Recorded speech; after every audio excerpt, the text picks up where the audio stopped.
As everyone's sitting down, I'll just introduce myself. I'm Andrew Clark. I direct the Institute for Municipal and Regional Policy, and I know a lot of folks in the crowd, and I want to thank you all for being here. I want to thank Aileen and Brittany for making sure this film was produced. Jeff Arak, who edited it, who was on the original Life on Parole editing staff as well. Cynthia Farrar, who I think just stepped out. She was the one who, back in 2014, had a conversation with Bill Dyson and said, what aspect of Connecticut you think needs to be looked at? And he mentioned reentry. And thus the story of Life on Parole began. And it still continues here. And we're thankful for those individuals that, including the folks in DOC, parole, halfway houses, that really opened themselves up in a way that had not been done before in Connecticut and pretty much nationwide, to allow some insight into the system and how it works and how it impacts individuals and some of the decision making. I also want to thank John Lucas, who's our visual media specialist, for helping edit the film as well. So we have here a really great cross-section of policymakers and practitioners touching on pretty much all the elements of the system, the criminal justice system that you saw being shown in the film today. And so I was thinking about a way that we can maybe touch on these questions. You have the list of who they are and what their particular role is. As I open it up, if the individuals, if the panelists would like to tell a little bit more about their role as they answer a question, that would be great as well. But I thought I'd start with where we are in the system from a prison perspective in the reentry, so with Trina, and then go out to parole, to the halfway house, and then back to the policymakers. And we're lucky to have Rep. Kokoruda and McGee here today to talk about the policymaking perspective of this. So perhaps, Trina, if you could start us off, you know, in the video, on the panel, what are your takeaways, main takeaways as reentry, the director of reentry at the Connecticut Department of Correction? Okay, can everyone hear me okay? All right, so one of the first things I noticed watching the film was when Nook was showing off pictures of King as a baby. And he had said that he's 15 months old and he's never seen him. So visiting, and I know they didn't really touch on it in the film, but visiting from while they're inside is definitely one of the things that was a takeaway. And that could definitely be, it can be a challenge for families for a number of reasons. Sometimes there's transportation issues, but if I had to take a guess on what the real reason would be, is that our visiting rooms are not conducive to supporting that quality parent-child interaction. Mr. Barretto and Mrs. Barretto had mentioned some of that while they were at Cybulski. And you know, if I could just describe what that looks like, the tables are long tables with a divider. And the families are separated. There's no toys, there's no interaction, there's none of that. So from a policy and practice perspective, one of the things that we want to do, and that we are actually getting ready to kick off, is we are piloting a full contact visiting program at Willard Cybulski.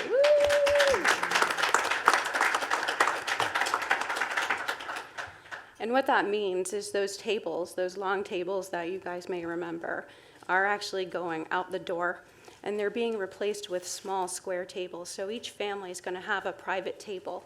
And while they're sitting there at that table, the father is going to be able to sit not only with his children, but next to his children. His children can be on his lap, and there's going to be toys and games, and thanks to our partners with Connecticut Children of Incarcerated Parents and Office of Early Childhood, because we want to foster those quality parent-child interactions while they're inside. So this is, keep an ear out, because there'll be an announcement of, the opening ceremony, so to speak, of the new visits. Thank you. Director Ellison, as director of DOC's parole, you know, Nook was on parole, as were the individuals in the Life on Parole video. Is there anything that you see from your perspective, takeaways, and also part of the conversation in the last panel? Yeah, thank you for the question, Andrew. I am Eric Ellison, Director of Parole and Community Services, we oversee the DOC contracted halfway house network. So we have approximately 1,000 halfway house beds throughout the state, about 28 different programs. The majority of the programs are work release type programs, and I believe that's the type of program Nook was in. We have some other types of programs as well. We have a mental health facility for males under supervision, and then also for females under supervision. And we have some other types of transitional housing. We also have an inpatient substance abuse treatment program. But I'm struck by my thought about the larger system, that the halfway houses are there to serve. And we have some very fine folks from our halfway house providers on the panel today. And the halfway houses are there to serve. They're there to support reentry, reintegration.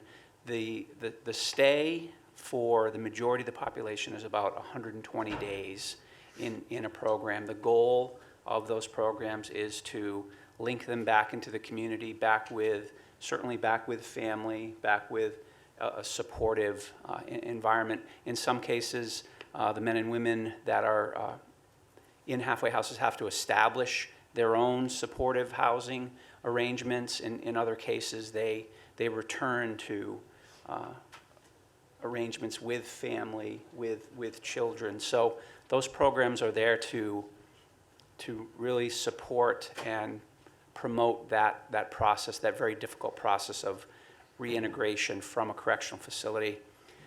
I think about the number of programs that we have. I think about the number of beds that we have, the number that we serve every year. It's approximately 3,800 different intakes into halfway houses. The majority are coming from correctional facilities into halfway houses in the community, then moving on to their own residence, to a stable residence. But for some, the halfway houses are there to support them if they've lost their supportive housing, their supportive environment, if they've lost their home, if they've lost their job. And then in some very few cases, they do have to come back to the halfway house.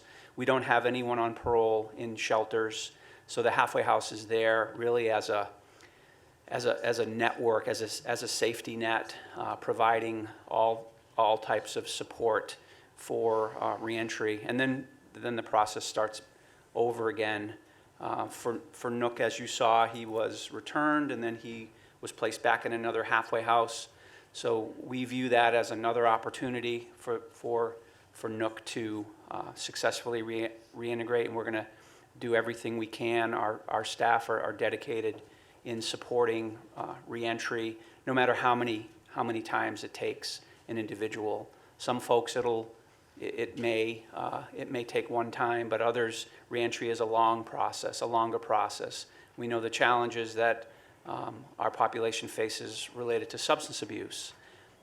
That's why we have a contracted 62-bed inpatient treatment program for men and women to manage substance use disorders, very, very high-level substance use disorders. So I was thinking about many things when I saw the video. I have seen Life on Parole. This is the first time I've seen this. Mm-hmm. This segment of, I believe, the larger filming of Life on Parole. It was filmed many years ago. We have made changes with regard to policies. Individuals that are placed in halfway houses are there primarily because they're on a legal status that only allows them to reside in a halfway house. They're not allowed to reside in a private residence at that portion of their sentence. There would be some period in the future where possibly they have a parole date, or we could place them in a community residence on another form of supervision, another statutory release mechanism.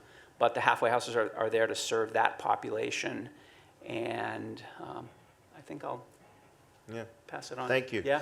And so we have Anthony and Beth here representing some nonprofit providers who run some of the halfway houses, and I'd love to hear your perspective. You know, what always struck me in watching the Life on Parole and the many times that I did was, one of the halfway houses is in the neighborhood that, I live in Asylum Hill in Hartford, and I know a lot of where they are placed are in the cities, and citing them is an issue. And although if you walk by, you wouldn't necessarily even know it was a halfway house. But I'd love to hear your perspective on what did you see there? What were your takeaways? I'm Anthony Maldonado. I'm the program director of the Cheney House in Hartford, featured in the video there. I had the opportunity of meeting Nook the second go round. So right when they dropped him off at the end of the video, I was in the building, 6 in the morning, waiting for this prisoner who was coming. They were gonna have a film crew there. And I shared a funny story with someone about the cameraman who was in the back, and I almost tackled the guy because he was filming the building from the back. So if you're here, my apologies. But what resonated was a lot of fear for this guy. Great guy. I got to be in close proximity with him, and a lot of times, folks, we just think of criminals, and you tell someone you work in a prison or you work in a halfway house, and it's, how could you do that? Like, aren't you, aren't you worried for your life? Like, what if you send someone back to jail? And it's nothing like that. These folks are human. They're people. And that's exactly what we just saw. So for me, it's been an experience working there, like I said, in close proximity with these guys who are just trying to do better for themselves, who may not have been exposed to another life other than that street life, the way they know how to survive. And it's taking the opportunity to, one step at a time, show them that there is another reality, and this is how you do it, and it's been a rewarding experience for me, and that's, All right. Thank you. Beth? Sure. Hi, everybody. Good afternoon. I'm Beth Hines. I'm the Executive Director for Community Partners in Action. My takeaway from the video was, it made me sad. It made me really sad. And it made me think about my agency, who operates transitional housing programs and a work release program, and what we need to do different to bring families together. I don't think that we're doing enough. And I think that, really for me, as the leader of the agency, we need to do a lot more to make sure that we're providing a warm environment for children to come and visit their parents at our houses. And I'm not convinced that we're there yet. And I'd like to work with Eric and his parole officers and try to figure out a way where we can make that a lot more comfortable, and reduce any of the barriers that we can reduce to making sure that dads do go home on Thanksgiving and Christmas if they're able to. So I just want to, that was my takeaway, I feel what is a major responsibility to make sure that the programs that are under my watch are connecting people back to their children and their families, and that we're doing everything possible to make that happen, and that we're not setting up obstacles.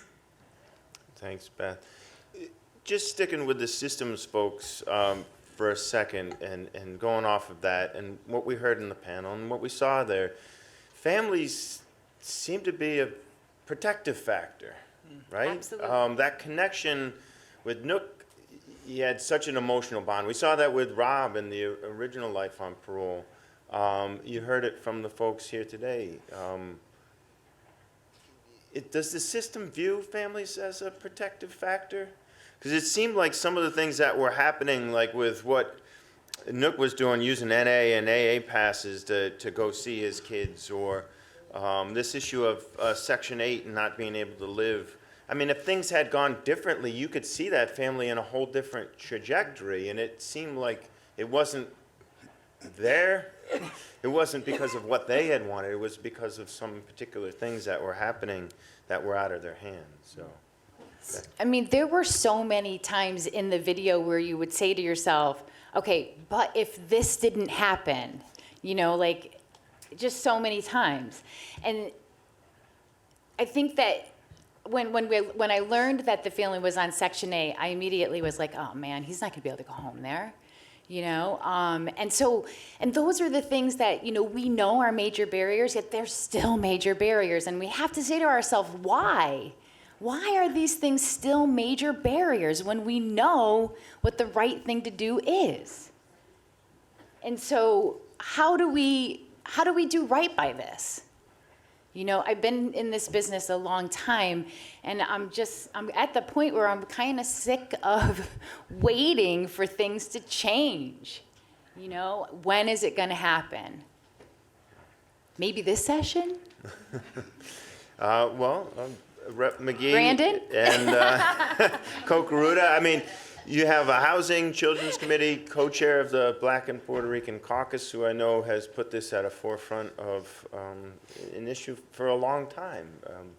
What are your thoughts on the film? You sure? This is the first time Brenda has allowed me to go. It really is.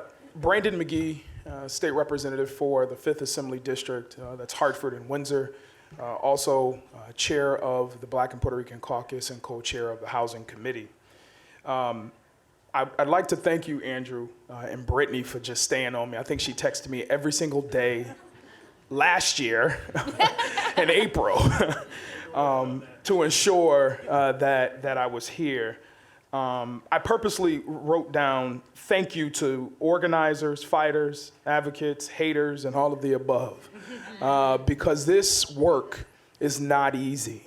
But just to cut to the chase, I wasn't here for the premiere, so I'll just share my story and how my father was in and out of the system pretty much my entire life.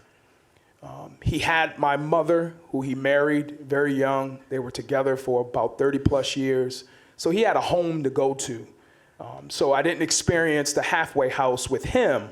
It was my cousins, my brother, my other cousins, and some other folks.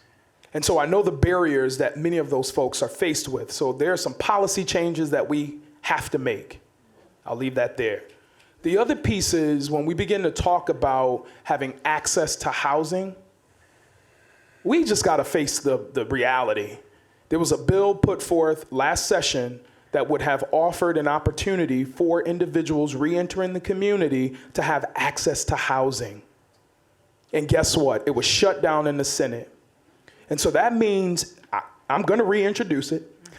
I'm going to go on a tour and educate people. Don't clap too soon, because I'm going to need your help. That's fine. Educate people. Yes, we're going to have those violent offenders or crimes that prevent people from moving into, you know, private landlord homes. Fine, we'll have that carved out. We'll take a little bit from HUD in terms of those crimes committed that will prevent access to housing.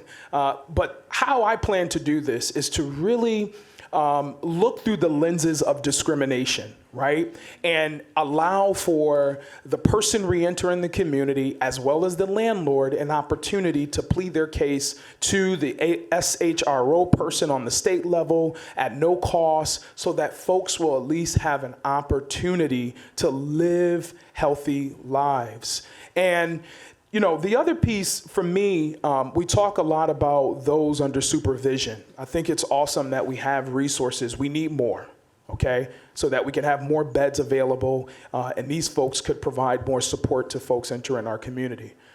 But I'm also equally concerned that we don't have enough resources for end of sentence, all right? There's a lot of individuals that are saying, look, I'm done. I thought I was free, but I still have this thing hanging over my head. I don't have access to anything.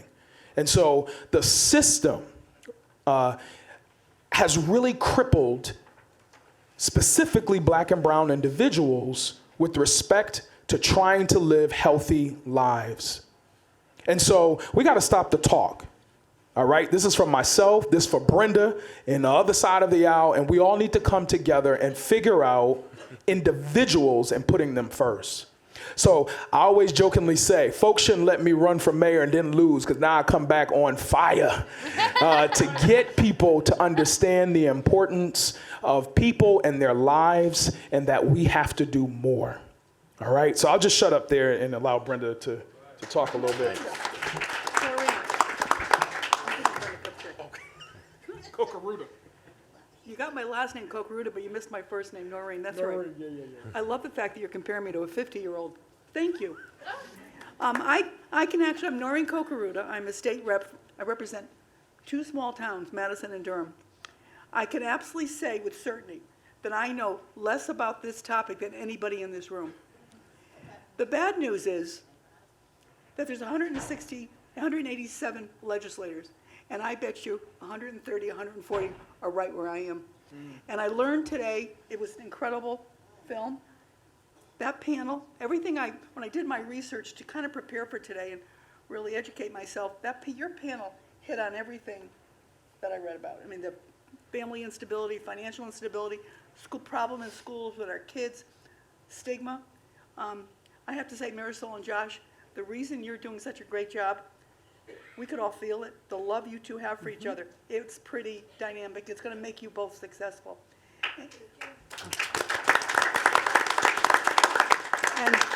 And Isis, whatever career you go in, wow, keep us informed. Yeah, I'd like your resume.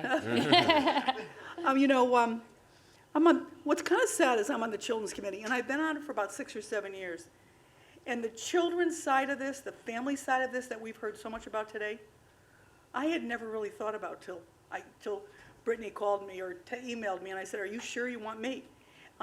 Because it has never come up. We've talked about every child's issue you can imagine, but something as important as this has never come up.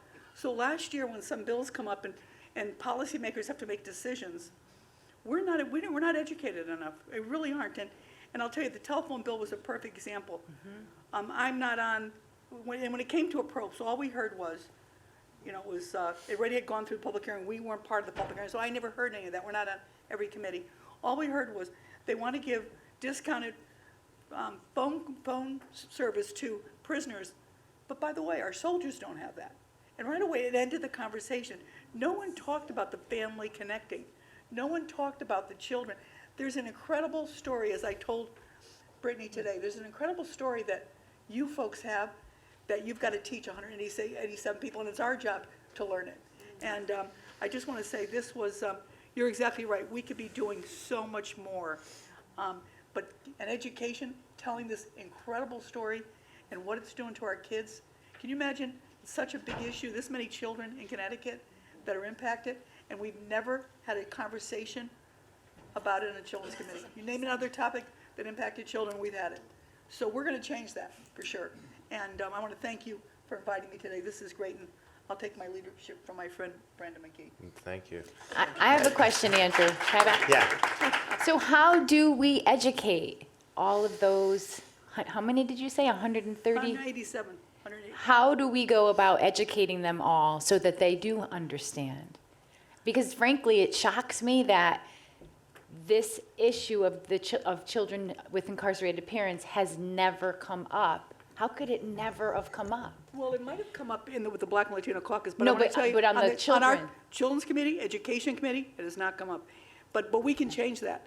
And as far as, you all live in towns in Connecticut, you should be reaching out to your state representatives. A constituent, call from a constituent, a note from a constituent goes so far. Educate, almost, I get people stop me and thank me for certain bills I've worked on. Not one of them was my idea.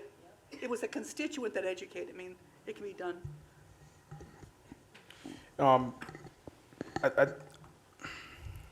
For the record, I got to give a lot of credit to the advocates in the room and those who were fighting for the free inmate calls, also educating policymakers on the importance of including families as a part of the conversation.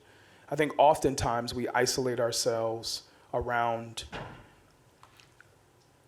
areas or concerns that might only be germane to our community. And sometimes we miss out on the opportunity to hear what's happening throughout the state.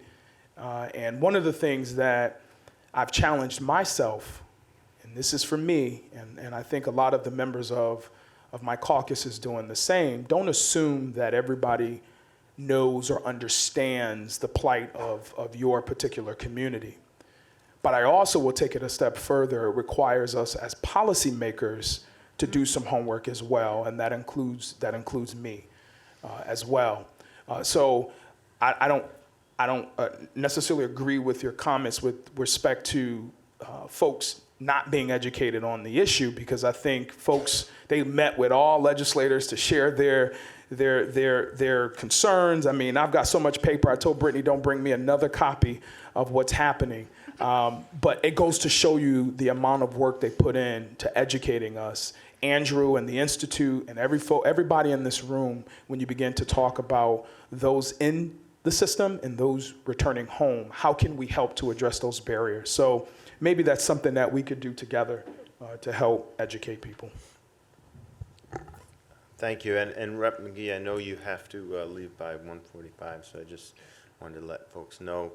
To me, that education piece is so important. And, you know, that's, when I started working on justice reform at the legislature, I found the same exact thing, you know, and I think there's so much more education out there now, and it's hard to believe that people aren't being attuned to it, but the fact of the matter is the legislative session happens so quickly, there's so many things happening, maybe you don't.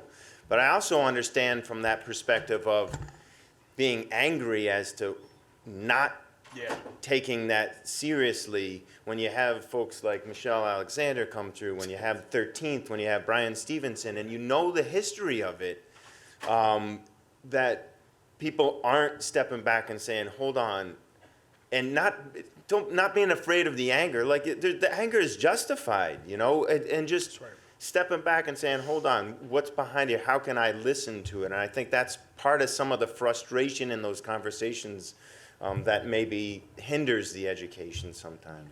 Andrew, just a shameless plug, the Black and Puerto Rican Caucus will hold its annual policy forum on Tuesday, February 25th at the Legislative Office Building. Feel free to look us up on Facebook to get the details of the room. I don't want to tell you that right now because then you'll go somewhere that you're not supposed to be. So go to Facebook, get the information, and then this coming Tuesday, we'll have a conversation with our DOC commissioner with respect to inmate health care and just getting some updates on what DOC is doing to address some of the challenges that they're faced with and how to move forward. So just wanted to add that. Thank you. So I want to ask one more question and then open it up because we have about 15 or so minutes left. So we heard, you know, legislators react to policies they'd like to change. You have an opportunity with legislators in the room from DOC, halfway house perspective. What are the things that you'd love to ask of them? We heard from Beth, I know. You know, what are the things that you'd love to see them address that hinder your ability to do your job better, to you know, from the family perspective, I guess in particular? Is there anything, Trina or Eric? I'd like to share an experience. I'd like to answer your question. I just wanted to share, and Representative McGee, you may remember this over a year ago, and you know, you do your homework. So we were I had the privilege of escorting Representative McGee on a tour of Cheney House well over a year ago. I believe it was in November, and Representative McGee was asking questions. What does this program do? How does this serve the community? How does this protect the public? And I think we spent a couple hours there. Yeah, and you spoke to everyone in the House, and we spoke to all the staff. So that was, you know, I just wanted to commend you for that. And, you know, I had the same experience with you coming out of Cheshire, coming out of the True Unit presentation. We had the opportunity to discuss parole and how we do business. So, You want more money? yeah. So I had the same. I made the same statement at Cheney House to Representative McGee. We need more beds. When we still have 450 people that don't have the opportunity to be in a halfway house, that are approved and eligible, and but for their statutory their status or the absence of a suitable release plan, a residence, we could bring folks out and further their reentry and advance their reentry. You know, we heard someone on the panel earlier today talk about, you know, we typically place 4 to 6 months in a halfway house to EOS. Well, that's done for a very practical reason, because we want to give as many people the opportunity to be in those beds as we can. If we had more beds, we could afford longer stays. So even a more solid reentry plan. You know, we don't force anybody out of the houses. As I mentioned earlier, about 80% spend about 120 days. Some spend a shorter period of time if they have a residence to go to. Some others may spend a longer period of time, could be up to a year if they have other barriers to reentry. So, you know, I just want to share this very somber memory as well. Representative McGee and I toured Cheney House. You know, the program director was part of that tour, and then the next day we learned he had passed away overnight, and that was a gentleman who had a long 20-year career with the Department of Correction. I had the privilege of being invited to CSI to see that gentleman receive an award for his outstanding work, and he had a large family. So I just wanted to mention that the folks at CSI do an incredible job. So Mike Beaudry was the program director that we were shocked to hear that we had just been with him. So that's some of what I felt when I saw that video. And I'm also still thinking about, you know, why Nook wasn't allowed to go home for Christmas. That troubles me. You know, what happened? What bureaucratic hurdle it was there that didn't allow that? Because certainly that's something we want to promote and support. And, you know, we get these, especially around the holidays, last minute appeals, and, you know, we're always looking to support family reunification. So I want you to know I was troubled by that. Just how did that happen? Is it something we did? You know, is there something that we could change to make sure that doesn't happen again? So I want you to know that as well. So. Could I just, Yeah. because I know, Brenda, before you leave, I just want to say, and we really have to thank the Black and Latino Caucus, which has taken a leadership role, but when I tell you that 130-something, you know, legislators need more information, and you're right, part of it's what we've got to go and look to, but we've got to know what we're looking for. But social justice in the last 10 years, Connecticut has come so far, and it's really been led by the Black and Latino Caucus and the program that Tony Walker chairs. Yes. And I'll tell you, that is a bipartisan effort in this state, because we know we were going in the wrong direction for a long time, and people and families were being hurt. To me, what I've learned with this group is just the next step with that you know, we weren't educated enough on this issue. It's just amazing that it involves children that we missed it so much. Thank you. Thank you. Sorry to interrupt. No, very much so. And just you know, the next phase of that, just so you know, will be, if you're asking for halfway houses, where are they going to be?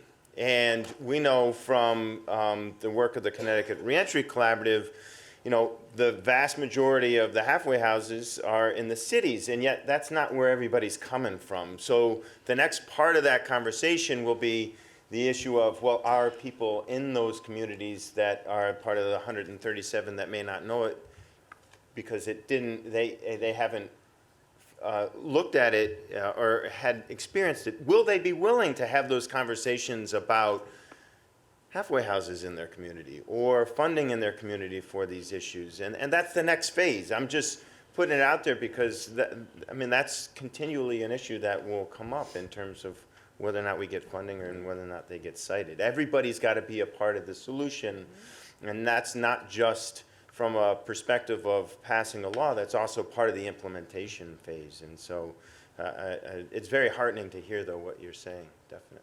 Trina, I know you wanted to. Yes, I just wanted to revisit your last question about what policymakers could do to help support some of our efforts.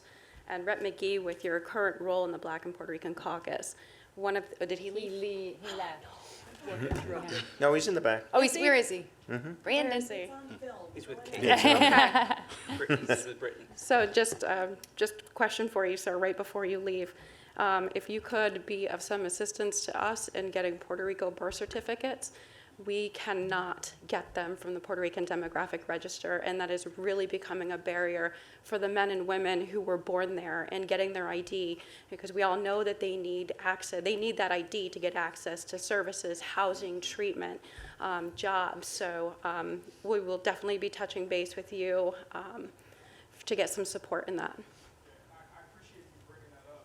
Myself, along with our Latino delegation, we met with Governor Lamont and his senior staff to talk about how can we be, I think, a bit more helpful with respect to helping those as a result of the earthquake that just happened and also Hurricane Maria. There are still families that are here that are in need of support.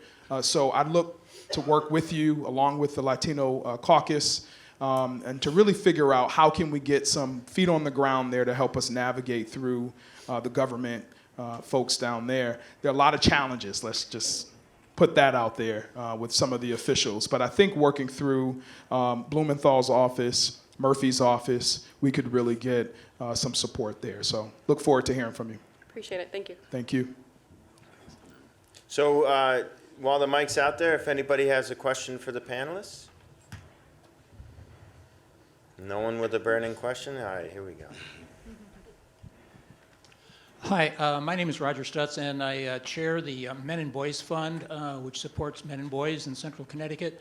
I have a comment first and then a question. The first one is I've just done a lot of research and found out that you're really intimating a trend that we're seeing all over, and that is dad-deprived males.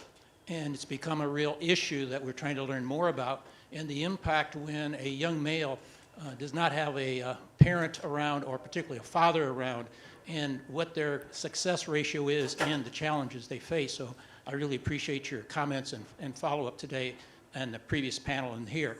My comment is for DOC. One of the things we heard was that when males are incarcerated, there was a comment from someone I heard, and I'm not sure it's true, so I want to check it. Are they asked if they have children when they are entered into the prison system? We heard that females were and males weren't. Could you clarify? Yes, both men and women are asked if they're parents when they're coming in.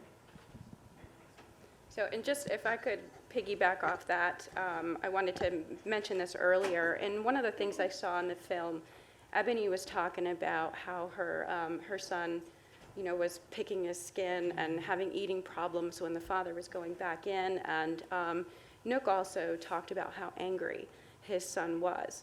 And one of the things, Commissioner Cook's focuses, all of his initiatives are centered on human dignity. And Director Kim Jones is here from our training academy. And one of the things that we're doing is we are implementing a training that specifically shows the impact of families and incarceration. And we're doing a pre-service component and an in-service component for our staff, so they're aware about the sensitivities of this. And also to your point, the Connecticut Fatherhood Initiative, Domain 4, we're looking at impacting the criminal justice system from the moment of intake to the exit, and how we support parents through that.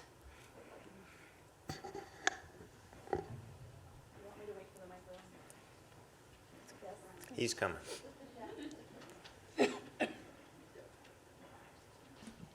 Thank you. I just have a comment to make, and it's probably not going to sound great, and so I'm going to beg for you to hear me softly. But I think it's absolutely unconscionable that the Committee for Children has no knowledge of what's affecting more than 18,000 children in the state of Connecticut. And I need to say that out loud, having worked on behalf of juvenile justice reform for many, many years.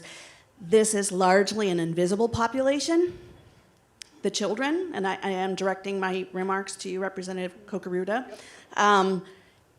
This is largely an invisible and voiceless population, period, because of Black and brown people and the way they're treated by our criminal justice system. So the collateral consequence that we've now established as a committee that's looking at the impact of phone calls or housing or job placement or revenue earning capacity while incarcerated, that's not collateral. And I know that that committee, that was a lot to get that committee together and still get it to ring.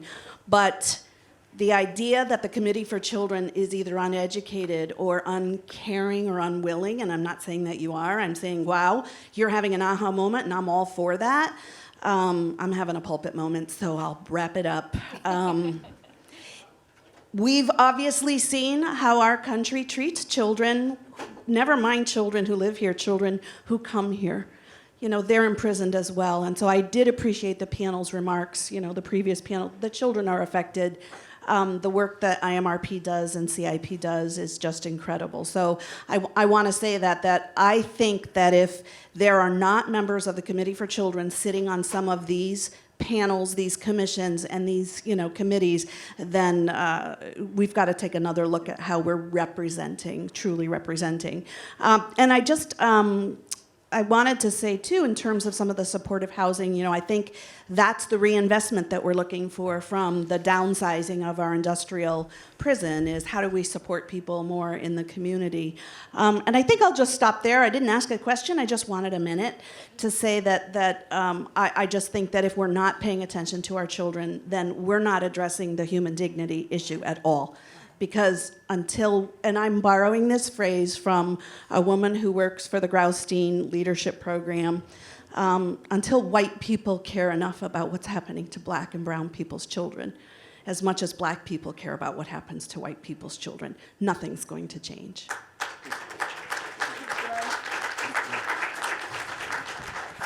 We got two here, Mike? Could I just respond to her question? Yep, go ahead. Just briefly. You know, I'm sure what I said was upsetting, but I tend to be pretty straightforward. At my age, I might as well do it now. But you know, the Children's Committee has spent a lot of time. I visited several prisons, but what we were doing was working with restraint and seclusion. And it was for children who were in the prisons. Never to my knowledge, and I'm one of these people that goes to everything, never to my knowledge did it come up about the children whose parents were incarcerated. I'm just saying, there's so many issues. It's just one that really has gotten by me that it's never come up on any of the committees I'm on, and I was just very happy to educate myself and think most people are like me. If you haven't lived it personally like Representative McGee, or you haven't had a constituent call you with a problem, you don't start looking into it unless you're on that committee. So that's just being honest, that we need to be educated before we can change things. And I think this is a great opportunity, a great beginning to really educate people. And I think your honesty is very welcome and Yes. appreciated. Because if we And, don't know, we can't help. And, you know, going back to what Isis said about the stigma, I mean, my kids go to school in the Hartford system. You would think that social workers there were well educated on this and would ask the question. That's not necessarily the case. So I think in your role in the Education Committee, that's something that could be brought up as well. But I know we had two other questions. I'll try to make it fast. Tondelo Ivory. I did my internship in the prison in Gatesville, so if I'm not on point, then please let me know. But one of the barriers that I found as a mental health clinician, student, counseling student, was we wanted to do parenting classes. We did classes that had to do with addiction. We did groups. We did individual counseling. But I noticed even when the gentleman responded about the film, he was talking about how he was getting information from another inmate about parenting. And so I just wanted to know if that is something that is, you know, people that need hours, we would love to come in and do classes on parenting and coping skills. Those were two of the things, because many of the inmates, none of them had high school, not none of them, forgive me for that. There were a high percentage of them that had dropped out of school in 7th, 8th, 9th grade and felt like what they were doing was all they could do. And there was nothing in place that we could help them with, you know, time permitting, to get them to understand that, yes, there are other things that you can do. And so I'm interested if that's being part of the, reentry, you know, the parenting skill, like we're talking about parenting. Are there parenting classes being available and coping skills? Great. And I know we had one other question here, and let's maybe make that one the last and ask that right now, and then we can have the panel answer both of those, please. Well, I really don't have a question. I have Or a statement. Yes. My name's Alicia, and I'm a community health worker, and I am a formerly incarcerated individual. I've been home 10 years. But to Trina, you guys changing policies for people to go home Christmas, Thanksgiving, that's great. Because when I was in a halfway house, I couldn't go to my family on a holiday, and I was crushed. Because I did 8 years in prison, and I want to go home to my family for Christmas, and I can't. Because those are the days that people get drunk and high to celebrate the holiday. But not everyone on that mindset. But so I'm glad you're putting that together. Or him, whoever it is. Eric. Another thing I want to say, I want to commend Mr. Anthony. I work very closely with him. I work with all the halfway houses in Connecticut, and Cheney House is one of the main houses that is give they guys the opportunity to be able to go in the community and be successful in what they're doing. So thank you, Cheney House. I appreciate all your hard work. I appreciate you working with us to be able to make this happen for the individuals coming home. And Beth, you're great, and I thank you for the support you give us. But we still have a lot to do. So thank you, and I'm looking forward to continue to work with you guys. Thank you. All right, so then back to that question about families and parenting. Sure. So we do have a number of parenting programs that we are running. So we have the Embracing Fatherhood. We have the parenting program through our Unified School District number 1. I'm going to give a shout out to Office of Early Childhood, our partners in the back who do 24/7 Dad, as well as a number of workshops. We have the Special Visits program, and we're also having our staff trained in Circle of Security Parenting. So we'll be offering that for the first time. We certainly embrace people coming who want to come and volunteer and facilitate programs. So I'm happy to give you my contact information afterwards. So thank you. Thank you, everyone. And also, just in terms of the end-to-sentence population that Brandon was mentioning, I'd be remiss if I didn't talk about the connection that the Reentry Collaborative is working with Trina and the reentry counselors in the major roundtable areas. There's 10 of them throughout the state to work specifically with that end-to-sentence population and make sure that they have in-reach as well as a warm handoff as is being done in Hartford. So thank you, everyone. I particularly want to thank Brittany and Aileen for putting this together. And for all of the panelists and for you. So obviously there's plenty of work to be done. If anybody would like to schedule a viewing of the film, do something similar to this in terms of education and like, please talk to us, and there'll be a next step, and we'll look to follow up with emails and the like. So thank you. I spent time in the